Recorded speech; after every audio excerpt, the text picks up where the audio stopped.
नमस्कार. सध्या जर बघितलं तर जे आहे आपण आज सोयाबीन मार्केटचे बाजारभाव या ठिकाणी बघणार आहोत. सर्वांनी सर्वप्रथम ज्या व्हिडिओला लाईक करून घ्या.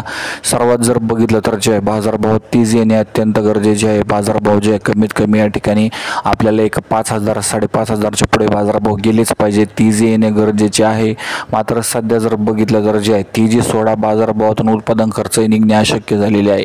सोयाबीन उत्पादक शेतकरी खूप मोठ्या प्रमाणात नाराज झालेले आहे. सरकारने सुद्धा या ठिकाणी शेतकऱ्यांकडे या ठिकाणी सरकारने लक्ष दिलेले नाही. सरकारने जे मोठ्या प्रमाणात निर्णय घेण्याची गरज होती किंवा सोयाबीन बाजारभाव वाढीसाठी प्रयत्न करायला पाहिजे होते. मात्र बाजारभाव अत्यंत कमी आहे. आज जर बघितलं तर नगर जिल्ह्यामध्ये कमीत कमी 3,900 तर जास्तीत जास्त 4,200, बीडमध्ये कमीत कमी 3,800 तर जास्तीत जास्त 4,300, नाशिकमध्ये कमीत कमी 3,900 तर जास्तीत जास्त 4,400, यानंतर जालनामध्ये कमीत कमी 3,800 तर जास्तीत जास्त 4,500, यानंतर लातूरमध्ये कमीत कमी 3,900 तर जास्तीत जास्त 4,400 रुपये बाजारभाव या ठिकाणी पाहायला मिळत आहे.